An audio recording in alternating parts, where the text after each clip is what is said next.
Olá, um abraço a todos que estão nos assistindo.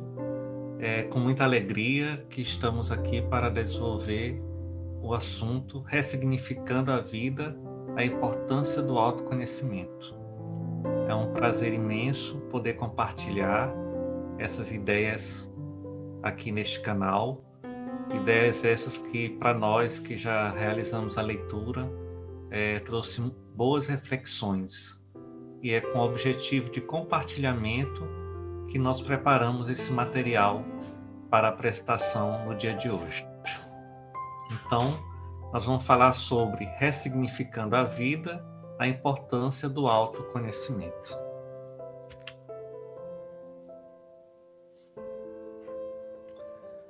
Vamos primeiro ver o significado de ressignificar. Então, ressignificar é atribuir um novo significado a, dar um sentido diferente a alguma coisa. Redefinir. Nós temos como sinônimos redefinir, transformar, transmutar. Para nós espíritas, um trecho do Evangelho que é muito conhecido e às vezes é repetido assim como se fosse um verdadeiro mantra, mas que é de grande significado para todos nós, é o pensamento de que reconhece-se o verdadeiro espírita pela sua transformação moral e pelos esforços que emprega para domar suas mais inclinações, ou suas inclinações mais. Está no capítulo 17, item 4, do Evangelho segundo o Espiritismo, na lição intitulada Os Bons Espíritas.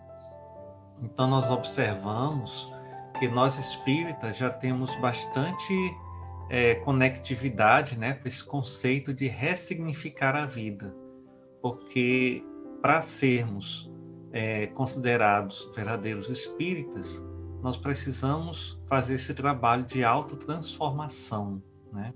De identificar aquilo que precisa ser melhorado, burilado, para que nos tornemos pessoas melhores. Isto é ressignificar a vida. Quem somos? Qual a nossa natureza? Boa ou má? Então nós vamos buscar no Livro dos Espíritos, na questão 114, que pergunta assim: os espíritos são bons ou maus por natureza? Ou são eles mesmos que se melhoram? E os espíritos responderam: são os próprios espíritos que se melhoram. E melhorando-se, passam de uma ordem inferior para outra mais elevada. Então nós observamos pela resposta que cabe a nós esse melhoramento, essa mudança, essa ressignificação da nossa existência, né? E lembrando também que a nossa natureza é espiritual. Momentaneamente estamos encarnados, né? Somos constituídos de um corpo físico, mas a nossa natureza é toda espiritual, né? Nós compartilhamos da natureza animal apenas quando estamos encarnados. Então somos nós mesmos que nos melhoramos, que damos o novo significado a nossas vidas. Dos espíritos, uns terão sido criados bons e outros maus? Então, a resposta foi a seguinte: Deus criou todos os espíritos simples e ignorantes, isto é, sem saber. A cada um deu determinada missão, com o fim de esclarecê-los e de os fazer chegar progressivamente à perfeição, pelo conhecimento da verdade, para aproximá-los de si. Então nós observamos aqui que todos nós tivemos o mesmo princípio. Fomos criados simples e ignorantes, no sentido da falta do saber, falta do conhecimento. E vamos evoluir, progredir, até chegarmos à perfeição, pelo conhecimento da verdade. E Deus deixou na própria natureza o mecanismo para que isso aconteça. E a ciência é o grande instrumento para que nós possamos compreender esta verdade. a ciência, a própria observação, a intuição. Então, mesmo que nós não queiramos, nós vamos um dia conhecer tudo que Deus criou. Conhecer no sentido de compreender, né? Porque às vezes você vê, escuta, mas não entende, não compreende. Então é saber nesse sentido. Só que nós todos temos o livre-arbítrio, né? Por isso é que existe a questão do bem e do mal. Por que que alguns espíritos seguiram o caminho do bem e outros o do mal? E a resposta: não tem eles o livre-arbítrio? Deus não os criou maus, criou-os simples e ignorantes, isto é, tendo tanta aptidão para o bem quanto para o mal. Os que são maus, assim se tornam por vontade própria. Então aqui nós observamos que esta resposta já considera o espírito num patamar de evolução em que ele já goza de livre-arbítrio. Por que eu estou dizendo isso? Porque no início, quando nós estamos ainda movidos somente pelo instinto, nós não temos o livre-arbítrio, nós vivemos o determinismo da vida material. Tá? Esse livre-arbítrio, ele vai se desenvolvendo à medida que desenvolvemos também o nosso conhecimento das coisas. Porque aí nós vamos começar a discernir o certo do errado, o bem do mal, né? Como pode distinguir o bem do mal? O bem é tudo o que é conforme a lei de Deus. O mal, tudo que lhe é contrário. Assim, fazer o bem é proceder de acordo com a lei de Deus. Fazer o mal é infringi-la. Aqui nós observamos que é necessário que nós conheçamos a lei divina. Não a lei divina conforme a humanidade tem interpretado, tem recebido, tem conseguido compreender, mas a lei divina que está escrita na nossa consciência. A lei escrita a lei divina que está escrita na natureza. Então, tudo que se afasta dessa lei divina, nós podemos considerar sendo o mal. Tudo que está de acordo com a lei de Deus é o bem. Então, na realidade, o bem e o mal vai depender de como nós nos relacionamos no cumprimento ou não dessas leis. E essa resposta, ela nos convida a mergulharmos na busca do conhecimento dessas leis, que conforme os bons espíritos nos falam, elas estão inscritas em nossa consciência. Então é necessário que façamos esta viagem para dentro de cada um de nós mesmos, para descobrirmos essas leis. E como nós podemos distinguir o bem do mal? Ou seja, como podemos ter essa certeza de que nós estamos cumprindo a lei divina? E aí os espíritos respondem, né? A seguinte pergunta feita por Kardec: tem meios o homem de distinguir por si mesmo o que é o bem do que é o mal? E os espíritos responderam: sim, quando crê em Deus e o quer saber. Deus lhe deu a inteligência para distinguir um do outro. Então aqui há uma necessidade de nós querermos. Ou seja, para o homem que é movido por instinto, essa parada necessária para que a gente tenha essa relação com Deus, busque refletir para distinguir o bem do mal, não acontece porque nós somos, nesse período, puramente impulso, né? Como muitos de nós ainda agimos dessa forma, por impulso. Se a gente for analisar, a gente ainda tem pouco controle sobre os nossos impulsos. A gente não pensa antes de falar, a gente não pensa antes de fazer alguma coisa. Às vezes a gente vai fazendo assim, de forma estabanada, e acaba, sem querer, né, fazendo mal a alguém. E quando você faz esse mal a alguém é porque você descumpriu a lei divina, você deixou de considerar o outro, né? Então a importância da gente ter essa relação com Deus, que é através da fé, né? E também da gente querer saber. Então, quando nós temos a intenção, a boa vontade de acertar, é só a gente se trancar, não no quarto físico, mas no quarto do nosso mundo interno, do templo interno que está que é a nossa consciência, para que a gente tenha discernimento se o que nós queremos fazer é certo ou errado, ou se o que nós queremos fazer convém ou não fazer naquele momento, ou se a forma está adequada. Então nós vamos buscando acertar.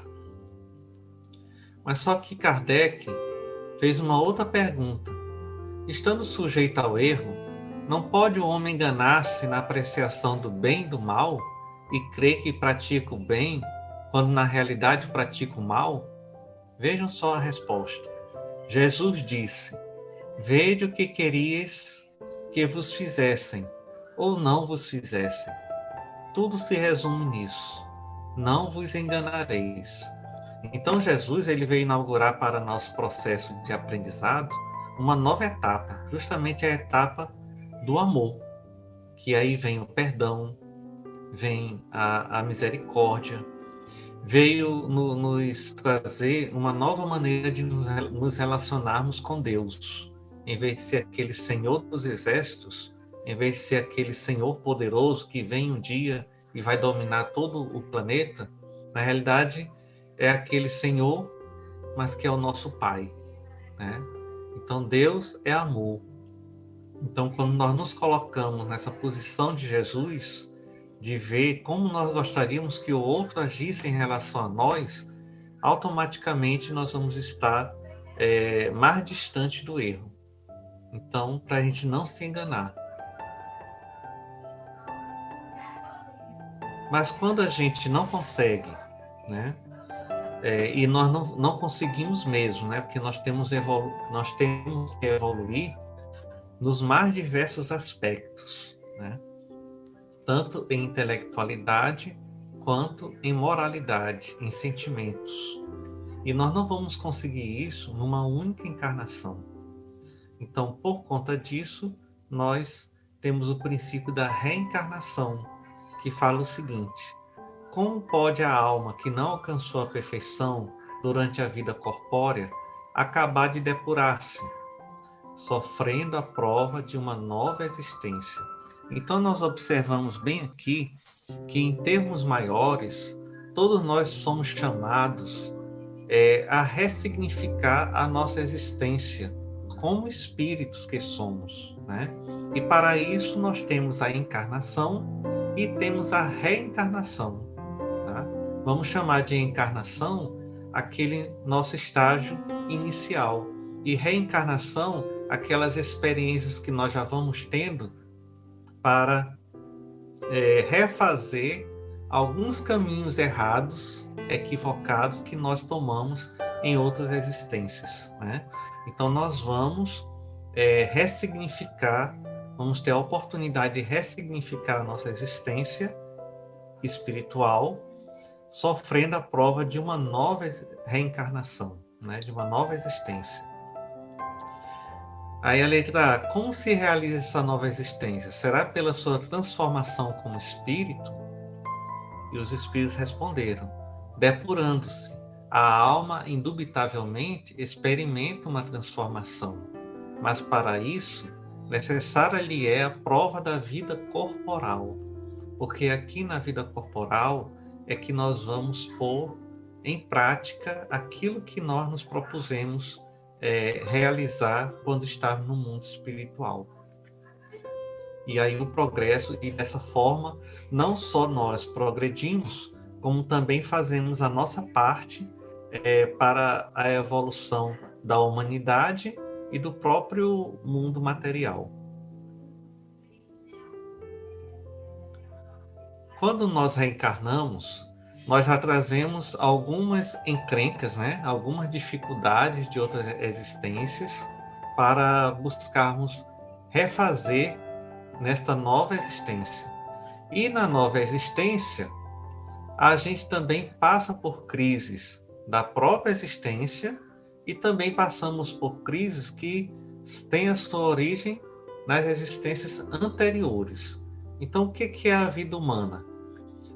Haroldo Dutra, na obra A Bússola e o Leme, no capítulo 4, que fala sobre os setores da experiência, nos diz que a vida humana é, em sentido metafórico, uma grande viagem, uma constante migração, exigindo de todos nós a compreensão dos padrões de regularidade da natureza, o conhecimento dos ciclos da vida, bem como o inventário dos potenciais ou equipamentos de nossa aeronave. Por que ele usou essa metáfora? Porque nos capítulos anteriores ele falou de uma ave migratória. Essa ave, ela faz viagem do ciclo da Antártida para o Ártico e do Ártico para a Antártida, de acordo com o período do ano, né? Fazendo essa viagem de um polo a outro do planeta, diversas épocas do ano. Aliás, pelo menos 2 vezes por ano, elas fazem esse movimento, que é o de ida e o de volta, e faz isso durante todo o seu período de existência. Então, para isso, essas aves, elas contam com mecanismos de orientação, elas têm instintivamente aquela condição de se alimentar de modo a poder ter energia para gastar nesse voo bem longo, né? E assim outras condições, como ter a sensibilidade de identificar o campo magnético da Terra, que isso ajuda na orientação. Assim como o avião, para ele funcionar, tem toda ali a sua aparelhagem, tanto em terra quanto nele próprio, e o piloto, antes de pilotar, ele vai fazer o checklist, né, para saber se está tudo funcionando, quais os recursos que ele dispõe. Então aqui foi bem interessante essa analogia, porque nós somos esses seres que também estamos atrelados aos ciclos da natureza. Nós passamos pela infância, passamos pela adolescência, passamos pela fase adulta, passamos pela terceira idade, até chegarmos à velhice e desencarnarmos. Cada momento desse em nossa vida tem o seu significado, tem as suas buscas, né? Tem o seu amadurecimento. Então nós precisamos nos conhecer em todo esse processo. Assim como tem as estações do ano, que cada uma tem as suas características, nós também estamos sujeitos a essa natureza. Então, conhecendo a natureza, nós vamos conhecer a verdade, né? Não é isso que o Evangelho disse? Nós vamos conhecer a verdade. Vamos estar adentrando no autoconhecimento. E as crises? As crises nós podemos chamar também de provas, né? Mundo de provas e de expiações. Então, as provas e as expiações, elas são as crises necessárias que dão um impulso para o nosso progresso. Porque nós temos uma tendência a acharmos que a gente veio para a Terra a passeio, de férias, enquanto não é nada disso, é o contrário. Para a Terra, a gente só vem a trabalho, a gente só vem em missão de serviço. Tá? Embora nós tenhamos momentos merecidos de descanso, porque ao lado da lei do trabalho tem a lei do repouso, para a gente repor nossas energias, mas a gente veio para cá foi para trabalhar pelo nosso progresso. Então nós temos essas crises na nossa existência, né? Por alguma coisa externa ou alguma coisa interna, que às vezes a gente não tenha a consciência do que seja, né? Então, diante dessas crises que nós estamos passando, o exemplo é o que nós estamos passando hoje, que é a pandemia e seus efeitos colaterais, né? Nós temos que fazer algumas perguntas básicas. Aqui não está esgotado o número de perguntas, mas a gente pode pegar essas 3 perguntas básicas, conforme Haroldo Dutra colocou nesta obra, né? O que está acontecendo? Então, eu tenho que buscar compreender o que está acontecendo, o que é que esse evento que está acontecendo em minha vida está querendo me dizer. Eu estou falando aqui da pandemia, mas pode ser alguma coisa particular, tá? O que esse momento da minha vida está querendo me dizer? O que está acontecendo? E como está acontecendo? Né? Como é que isso acontece? Como é que esse problema acontece? E a terceira pergunta é onde, em que área da minha vida está acontecendo isso? Então, são essas 3 perguntas que a gente precisa fazer. Porque as crises, elas são um sinal, né? Vamos chamar a crise de um outro nome bem conhecido de todos nós espíritas. Aquele ditado, né? Aquele outro mantra. Se você não aprende pelo amor, vai aprender pela dor, né? E eu espero que nós estejamos com a autoestima bem elevada para termos o pensamento de que é possível nós aprendermos pelo amor, tá? É possível. Em primeiro lugar, uma coisa que eu fiquei muito feliz numa palestra que eu assisti, da AME, foi quando a palestrante disse assim, que a primeira opção de Deus é sempre o amor. Quando vem a dor, é porque nós já fechamos a porta do amor. Então, Deus não condena ninguém, Deus não maltrata ninguém, Ele só dá aquilo que nós precisamos e damos conta de passar. Agora, a nossa rebeldia dificulta um pouco esse momento de amor e se transforma num momento de dor. Mas a dor é um mecanismo muito importante. Imagine você estar com um dente estragado e você não sentir nada. Você não vai nem saber que precisa ir ao médico para tratar do dente. Então, a dor indica que tem alguma coisa que está precisando de atenção, né? Então, você vai perguntar o que está acontecendo? É a dor no dente. Como está acontecendo? Na hora que eu vou mastigar. Onde, em que área da minha vida isso está acontecendo? É na minha função de me alimentar. Então, eu vou procurar um profissional, né, que atua naquela área. Mais ou menos assim, nós vamos fazer com os outros setores da nossa vida.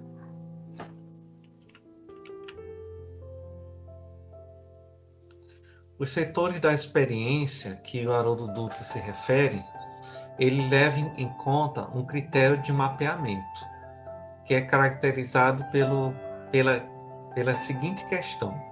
Primeira, a realidade de uma pessoa brota de sua paisagem interior.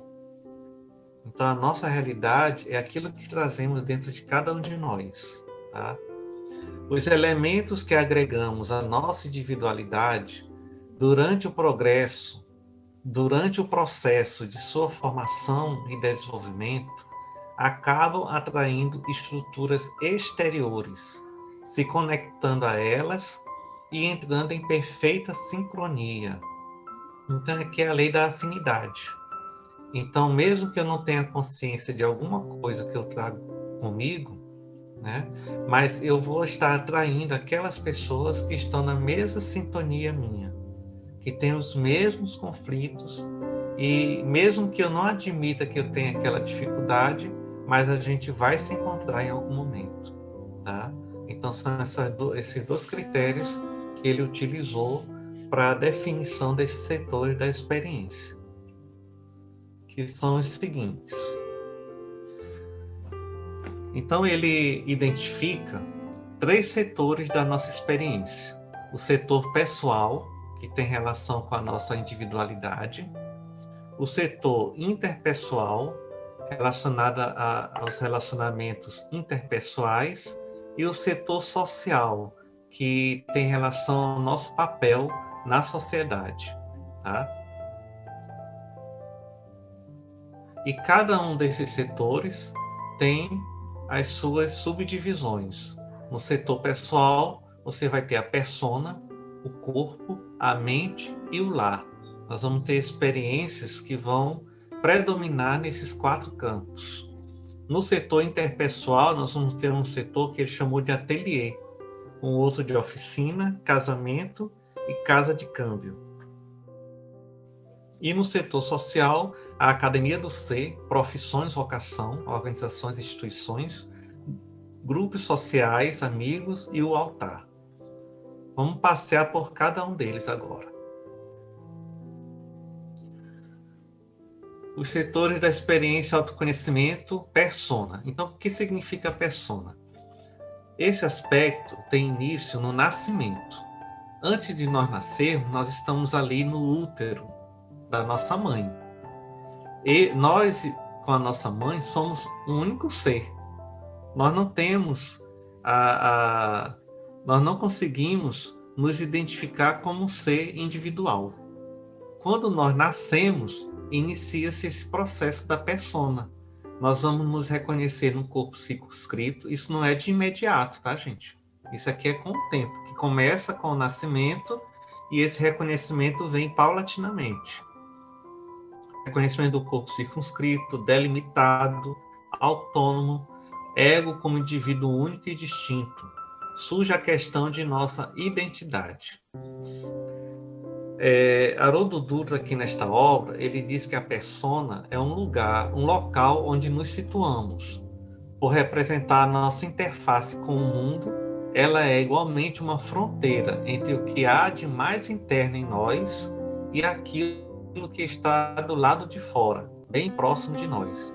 Então, a persona é a máscara, né? Aquilo que nós apresentamos na nossa vida de relação. Começa a ser desenvolvida a partir do nascimento, tá? Ela está intermediária entre o mundo exterior e o nosso mundo interno. O corpo está ligado à necessidade de defender, né? Com o corpo nasce a necessidade de defender esse corpo da morte, da destruição parcial ou total, bem como a aspiração de nos tornarmos mais estáveis, seguros, permanentes, sólidos e duradouros. Considera-se tudo aquilo que possa nos transmitir a sensação de segurança pessoal, incluindo o patrimônio intangível, valores, recursos e desejos. Por que nós estamos vendo esse assunto? Porque para a gente se transformar, nós precisamos nos conhecer. Eu quero me transformar, vou transformar o quê? Qual a relação disso com a minha vida, comigo? Então, nós estamos fazendo exatamente esse passeio. O terceiro campo é a mente. A linguagem vai permitir à criança a entrada no mundo dos símbolos, das ideias, dos conceitos, e pela primeira vez vai ser capaz de imaginar sequências de acontecimentos em um nível abstrato, para além daquilo que a experiência sensorial lhe permite. A mente se liberta e se diferencia do corpo. Nesse setor da experiência está retratada nossa mente, nossa interação, nossa comunicação. Aqui vale aquele ditado: a maneira pela qual conhecemos algo determina como vamos nos relacionar com ele. Acervo de ideias, conceitos, preconceitos, paradigmas é a nossa rede cognitiva, aquilo que vem com o nosso aprendizado. Tá, gente? E por último, dentro desse setor da experiência, vem o lar. Então, nós estamos nos primeiros setores, que nós, em relação a nós mesmos, o desenvolvimento da nossa individualidade, e dentro desse setor de experiência, que é o setor pessoal, o último é o lar. Então, o lar, ele tem relação com a assimilação das experiências dos 3 primeiros setores, nos conduz a lento e gradativo processo de integração da mente, do corpo e da personalidade, e das emoções em torno de um núcleo, de uma espécie de alicerce ou base de operações em nível interno, que é justamente o lar, a família. Desenvolvimento psíquico, herança familiar, constelação familiar. Então aqui vai ter o desenvolvimento de relações e a construção de laços afetivos, emocionais no âmbito da família, descoberta de nossas origens étnicas e culturais. Agora nós vamos entrar no setor das relações interpessoais. Tá? Então, o primeiro setor dessa área é o ateliê. Então, lá no setor pessoal, vou voltar aqui, nós estamos definindo a nossa individualidade. No setor interpessoal, nós vamos pegar esse item da persona e vamos ampliar para o ateliê, tá? Agora vai ser a ampliação desses itens anteriores. Então, o que vai ter nesse ateliê? A identidade, novamente. Volta a ocupar o palco principal, mas dessa vez para ser concretizada, consolidada e expressada de forma criativa, com a interação com o outro. Desejo de nos sentirmos especiais, relevantes, influentes, por meio da expressão criativa, poder co-criador. E aqui vem a questão de acolhimento, né? Você fazer com que o outro se sinta importante. Representa o local onde testamos nossos talentos, nossa imaginação, onde expressamos nossos dons e criatividade, o ambiente em que experimentamos o ócio criativo. Aqui, lendo esse aspecto, você lembra muito da fase juvenil, né? Que há uma tendência muito para a arte, para se começar a ter relações fora da família, ter o seu grupo de amigos. Então é aqui nessa hora que vai começar, né? O ateliê. Ele vai querer exercer a sua influência. E também nós vamos ter a oficina, é a expressão da nossa capacidade de servir, trabalhar, de atuarmos com eficiência no mundo material. Descobrimento dos nossos limites, propósitos, nossa função específica no mundo material. Isso exige avaliação e reorientação de nossos poderes e habilidades para lidar com as questões materiais e corriqueiras da vida. Palavra-chave desse setor: aprimoramento, reorientação, uso eficaz e eficiente de todos os recursos materiais, inclusive o corpo físico. Enquanto lá no período da infância, no período inicial, nós estamos cuidando pura e simplesmente da nossa existência enquanto corpo físico, aqui eu já estou ampliando. Eu vou saber quais os meus limites enquanto já atuação no meio em que eu vivo. Tá? O que é que eu posso fazer? O que é que eu posso contribuir? Relacionamentos. Aí você começa a perceber que, embora nós sejamos indivíduos, mas nós não existimos isoladamente. É preciso conquistar a consciência do outro, de modo a avançarmos na construção das relações interpessoais. Vai ter a interferência da projeção psicológica. O que significa isso? É quando uma situação interior não é tornada consciente, ela acontece exteriormente como destino. Tá? Então, às vezes, você olha no outro algo que está dentro de você, mas você não percebe. É a projeção, sendo ela tanto positiva quanto negativa. O casamento, qualquer relacionamento baseado em compromisso mútuo, é o palco ideal para reintegrarmos, até certo ponto, essas qualidades e atributos que dormem em nosso inconsciente. É o local onde aprendemos a cooperar com os outros. Esse setor aqui das relações interpessoais é interessante, que é a casa de câmbio. Por que é a casa de câmbio? É aquela relação que a gente observa muito numa relação de casamento, né? Em que você pensa que algo que você está fazendo está agradando o outro, mas na realidade não está, e vice-versa. É como se você pagasse algo com dólar, mas na realidade a pessoa está recebendo euros, né? E nesse processo aqui, é um processo que gera alguns conflitos, porque nós estamos justamente em busca da segurança emocional, a segurança da alma, por meio da fusão com o outro, por meio do processo de permuta de bens e valores nas relações interpessoais. Esse ambiente, vejam só que interessante, Como é um ambiente que vai existir conflitos, né? Porque você vai estar convivendo intimamente com o outro, vai ser um ambiente propício à purificação e à regeneração, né? Começa a vir à tona problemas não resolvidos de relacionamentos anteriores, e aqui se inclui relacionamento de filho com pai, com mãe, com tio, com irmão, sobretudo os vínculos da infância estudados no quarto setor.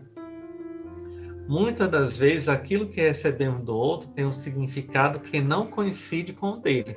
Aquilo que damos tem para quem recebe um significado que também não coincide com o nosso. Seria como se pagássemos em dólar, mas a pessoa recebe em euros. Então vai acontecer aqui o redimensionamento do nosso ego, porque nesse tipo de relação mais íntima, nós vamos estar sempre tendo esse tipo de experiência de chegar até o outro, chegar bem próximo do outro, o mais próximo possível. Não é uma relação de final de semana, não é uma relação que você só tem quando vai para o trabalho, é uma relação que está ali com você diariamente, né?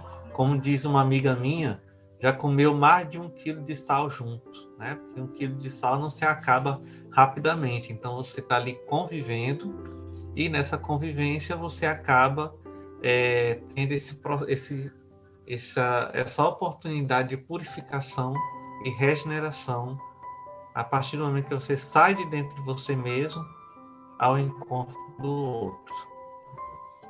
Certo, então nós já falamos sobre o setor pessoal e os itens relacionados a esse setor da experiência. Já falamos sobre o setor interpessoal e os 4 itens relacionados a esse setor da experiência. E agora nós vamos iniciar o setor social. Nós vamos ter aqui o setor Academia do Ser. O que significa esse setor? Ele refere-se ao conhecimento, reavaliação e reorientação do nosso senso de identidade para atuação na esfera social, aprimoramento da intuição, busca do significado da existência, da verdade e da liberdade, aprimoramento da identidade. Então aqui nós observamos que é mais uma vez relacionado à questão da identidade, só que num patamar mais ampliado da existência. Então aqui nós estaremos buscando ampliar o nosso relacionamento, fazendo cursos, né? Fazendo viagens, intercâmbios. Nós temos um interesse natural de querermos conhecer, suplantar, vamos dizer, fronteiras, né? Aqui também nós vamos nos dedicar a um movimento filosófico, nós vamos em busca de um movimento religioso. Então, por quê? Porque nós queremos ampliar essa nossa identidade já mais voltado para um ideal imaterial, vamos dizer assim, para um valor imaterial, tá? Não necessariamente para uma conquista material, mas no sentido de autorrealização. É a Academia do Ser, por isso que ele dá o nome de Academia do Ser, porque os interesses estão num patamar mais elevado. Nós vamos agora para o setor profissional, que significa um movimento para produzir, organizar, administrar e supervisionar recursos, definição do nosso padrão de inserção e contribuição social, a definição da nossa vocação e carreira, ingresso e participação efetiva em empresas, organizações e instituições, atividade material na sociedade. Não se trata apenas de gerir os recursos pessoais, mas de lidar com questões que extrapolam nossos interesses individuais. Aprendemos igualmente a lidar com hierarquia, regras, normas de funcionamento, etc. Então aqui a gente vai ampliar a questão da administração do nosso corpo, lá do início, na fase inicial da nossa existência, né? E já vamos chegar aqui no relacionamento profissional. Qual a minha posição diante da empresa que eu faço parte, né? Qual o interesse dessa empresa e o que ela tem a ver com o meu interesse? Então eu estou lá na organização onde eu trabalho e eu compartilho com ela tanto do seu sucesso quanto dos seus insucessos. Eu não estou ali apenas para receber o salário. Eu me interesso por aquele negócio. Eu quero que a empresa tenha sucesso, né? Então, por isso eu sei lidar de uma forma saudável com a hierarquia, com as regras, com as normas de funcionamento. Um outro setor dessa área de experiência, né, desse setor de experiência, são os grupos sociais. Então, aqui vai acontecer a consolidação e concretização de nossa estabilidade social, estabelecimento de nossa sociabilidade, ampliação do nosso padrão de interação para abarcar a sociedade, a segurança social, exercício dos nossos ideais políticos e sociais. Então vem o sentimento de pertencimento, não mais lá, como lá no início do jovem, né, que está buscando interagir nas suas relações interpessoais, mas no sentido mais amplo, né? Então, o sentimento de pertencimento ao grupo, busca de segurança social através da interação com grupos, amigos, causas e ideologias sociais. E o último setor é o altar.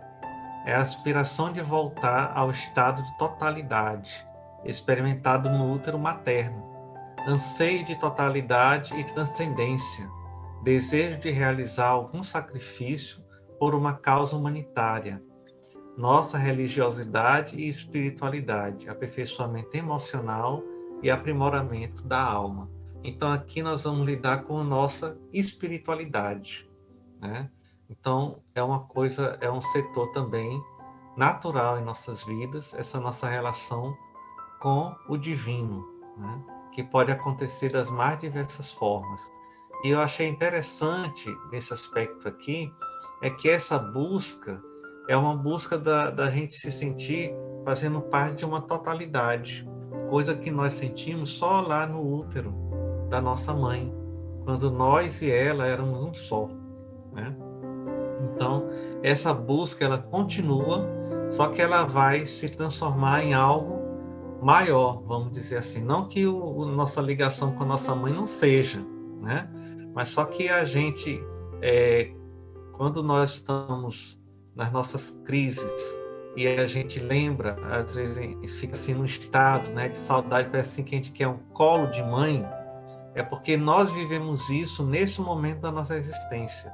A mãe era o local mais protegido para a nossa existência, né? Só que nós saímos, e aí essa busca vai continuar, e ela tende a ser recambiada, redirecionada para a nossa relação com o Criador de tudo, que é Deus, tá?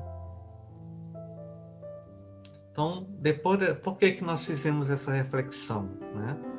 Porque a gente está aqui procurando refletir sobre alguns aspectos que caracterizam a nossa existência. Quem nós somos, né? O que interfere naquilo que eu sou hoje? Como eu me comporto?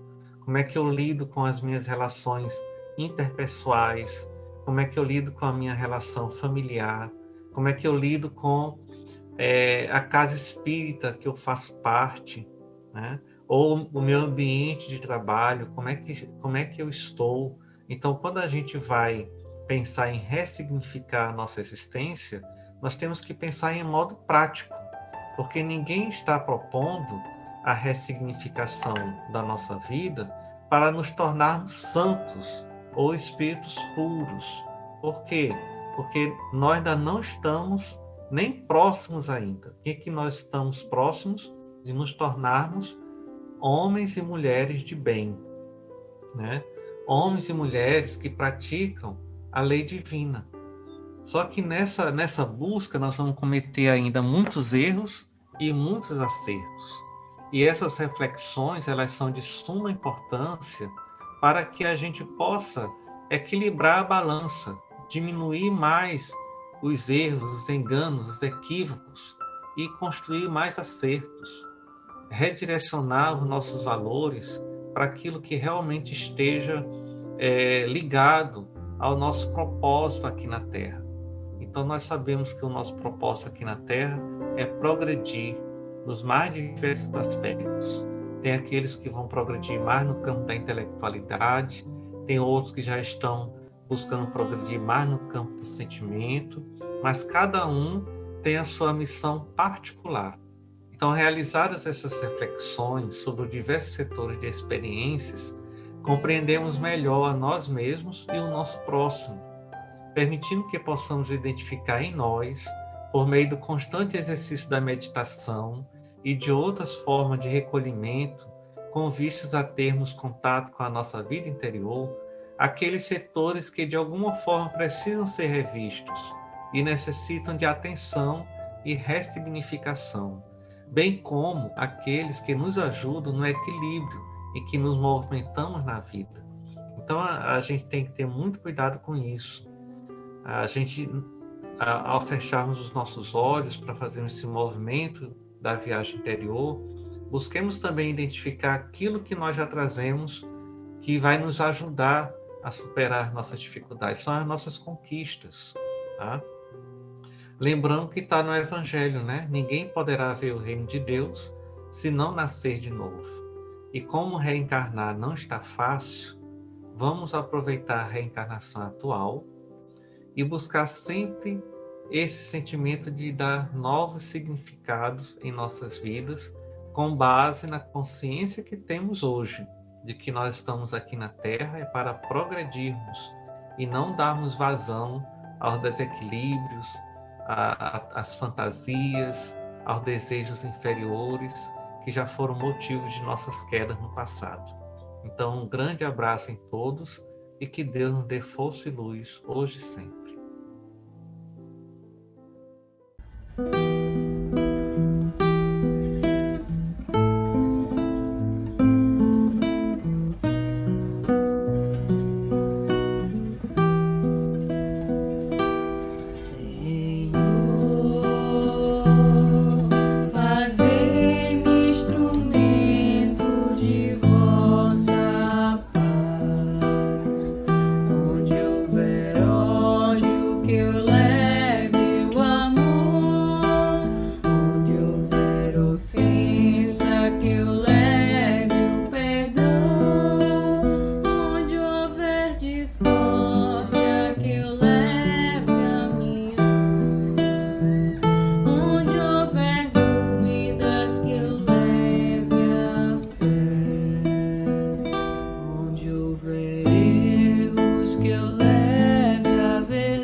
Sola